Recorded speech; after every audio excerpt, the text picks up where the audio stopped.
dan Ibu semuanya, kembali lagi di Philip Morning Market Call edisi Selasa 28 Februari 2023. Seperti biasanya untuk mengawal kita pagi hari ini, kita akan bahas dari pergerakan market global ya pada perdagangan kemarin, yang dimana pergerakan market global pada perdagangan kemarin ini cenderung bergerak mix ya, dengan IHSG kita pada perdagangan kemarin berakhir ditutup turun tipis sebesar 0,03% ke level 6.854. Sedangkan untuk di bursa Asia juga pada perdagangan kemarin bergerak variatif ya, dengan Straits Times masih ditutup menguat sebesar 0,27%, sedangkan Hang Seng dan Nikkei kompak melemah dengan masing-masing mereka turun sebesar 0,33% dan 0,11%. Lalu untuk di bursa Eropa sendiri, pada perdagangan kemarin justru mereka berakhir ditutup menguat dengan indeks DAX mengalami penguatan tertinggi, yakni sebesar 1,13%, dan FTSE-nya juga mengalami penguatan sebesar 0,72%. Lalu untuk di bursa Amerika Serikat sendiri, di mana 3 indeks Wall Street pada perdagangan kemarin berakhir ditutup kompak menguat ya, dengan masing-masing mereka menguat. Untuk Nasdaq-nya mengalami penguatan tertinggi sebesar 0,63%, lalu diikuti dengan indeks S&P 500-nya yang juga mengalami kenaikan sebesar 0,31%, dan Dow Jones juga mengalami penguatan sebesar 0,22%. Lalu kita beralih ke harga komoditas ya, yang dimana harga komoditas juga pada perdagangan kemarin berakhir ditutup variatif dengan komoditas minyak mentah ya, pada perdagangan kemarin ini berakhir ditutup menurun hingga 1%-an ya, di mana kalau kita lihat secara detail minyak mentah jenis WTI pada perdagangan kemarin turun hingga 1,19%, lalu minyak mentah jenis Brent juga turut mengalami penurunan hingga 0,91%. Sedangkan untuk minyak CPO pada perdagangan kemarin justru ditutup menguatnya sebesar 0,59%. Untuk komoditas batu bara juga kalau kita lihat pada perdagangan kemarin bahwa komoditas batu bara kembali mengalami pelemahan dan mencatatkan penurunan hingga 3,79% ya, ke level 196 US dollar per metric tonnya. Dan untuk komoditas metal, di mana untuk nikel ini ditutup menguat ya kembali hingga 3,99%, dan untuk tembaga juga kembali menguat hingga 0,98%. Sedangkan untuk komoditas timah mengalami penurunan sendiri, yaitu sebesar 0,67%.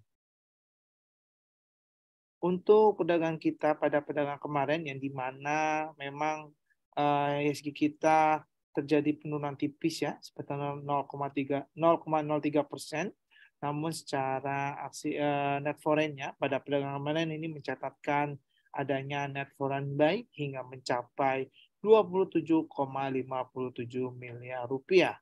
Dan secara year to date kumulatifnya ini mencatatkan sebesar 29,48 miliar rupiah. Lalu saham-saham yang mencatatkan top 5 net foreign buy pada perdagangan kemarin, ini terdapat saham BBRI, BBCA, MDKA, BMRI, dan BRPT. Sedangkan saham-saham yang mencatatkan top 5 net foreign sell, yang ini terdapat saham TLKM, Excel, BBNI, ADMF, dan Arto. Untuk proyeksi IHSG kita pada hari ini, kami melihat pergerakan IHSG masih bisa bergerak menguat ya secara modern dengan titik support dan resisten yakni berada di level area 6.780 hingga mencapai ke level resistennya berada di level 7.000. Untuk berita globalnya, kita masih dari Wall Street ya pada perdagangan semalam, yang dimana kita ketahui bahwa tiga indeks Wall Street pada perdagangan semalam ini kompak ditutup menguat ya, dan ini mencatatkan adanya rebound dari minggu terburuk ya di tahun 2023. Hal ini didorong oleh adanya aksi beli saham-saham yang harganya sudah terlampau murah ya. Dan selain itu di pasar obligasi di mana imbal hasil yield treasury note mereka yang bertenor 10 tahun ini mencatatkan penurunan sebesar 3,93%. Hal ini dikarenakan investor saat ini masih mencerna sinyal adanya lebih lanjut mengenai kuatnya kondisi kesehatan ekonomi Amerika Serikat yang memberikan indikasi kebijakan moneter yang lebih ketat di bulan-bulan mendatang. Dan selain itu, data dari Durable Goods Order ini mencatatkan penurunan hingga sebesar 4,5% ya secara month on month di bulan Januari, dan ini mencatat terbesar sejak April 2020. Dan juga kita lihat bahwa data dari sektor manufaktur juga mencatatkan bahwa menurut Dallas Fed Manufacturing Index yang ini mencatatkan penurunan 5,1 poin ke level minus 13,5 ya di bulan Februari dari level sebelumnya sebesar minus 8,4 pada bulan sebelumnya. Dan penurunan ini menandakan bahwa akan terjadinya kontraksi aktivitas di sektor manufaktur di negara bagian Texas selama 10 bulan beruntun. Selain itu dari pasar perumahan atau dari penjualan rumah yang tertunda atau pending home sales, secara terduga ini mencatatkan lonjakan ya ini sebesar 8,1% secara month on month, dan ini mencatatkan terbesar sejak Juni 2020, menyusul kenaikan 1,1% secara month on month di bulan Desember lalu. Nah, jumlah penandatanganan kontrak pembelian rumah ini naik di semua wilayah Amerika Serikat dikarenakan pembeli rumah merespon positif tentang adanya penurunan suku bunga KPR di bulan Desember dan Januari.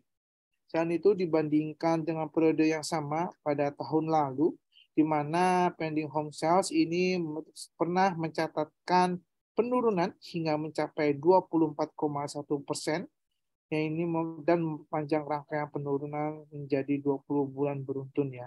Dan selain itu kalau kita lihat dari Asia, di mana investor juga saat ini sedang mencerna mengenai perhitungan awal data industrial production Jepang yang 4,6% ya secara month on month, dan secara year on year-nya ini mencatatkan sebesar 3,1% ya di bulan Januari, dan ini juga mencatatkan terbesar dalam 8 bulan ya, dan lebih buruk dari estimasi penurunan sebesar 2,6% secara month on month. Dan lebih lanjutnya juga penjualan retail di Jepang ini mencatatkan kenaikannya 6,3% secara year on year di bulan Januari, dan ini mencatatkan tertinggi sejak Mei 2021. Ini mengalahkan ekspektasi pasar, ya ini sebesar 4% ya secara year on year-nya, serta lebih cepat dari kenaikan 3,8% secara year on year pada bulan sebelumnya. Ini menandakan bahwa pertumbuhan positif penjualan retail selama 11 bulan beruntun. Oke, selanjutnya ada berita mengenai emiten ya, atau saham di mana saham ASII atau PT Astra International Tbk ini mencatatkan kenaikan laba bersih sebesar 43,7% menjadi 28,94 triliun rupiah di sepanjang tahun 2022.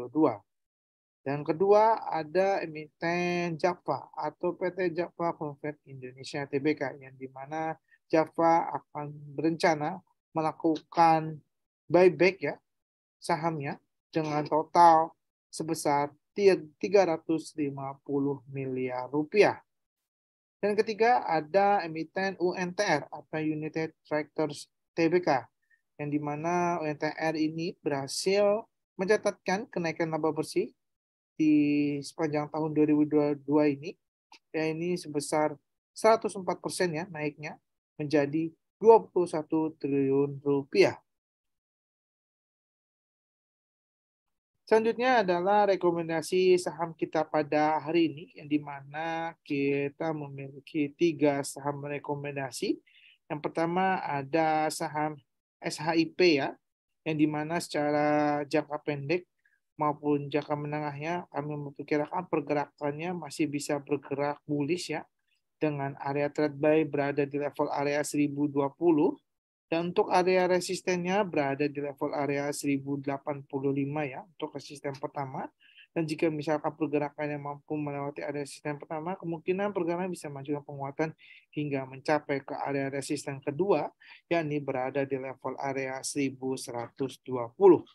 Dan untuk area stop loss-nya juga harus tetap perhatikan. Jika misalkan pergerakan tidak mampu bergerak, menguat, maka perhatikan stop loss yang telah kami berikan, ya ini berada di level area 955. Oke, selanjutnya ada rekomendasi yang kedua, yakni ada saham MMLP. Kami melihat pergerakan saham MLP secara jangka pendek dan jangka menengahnya masih bisa bergerak menguat ya.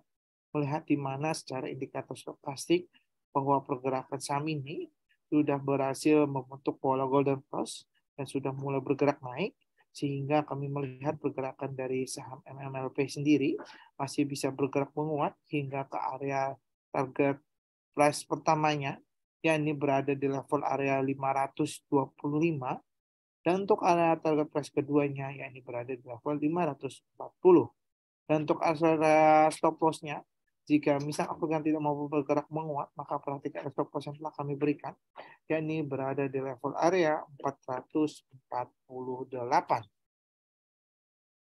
Selanjutnya ada rekomendasi yang ketiga, yaitu saham CTRA.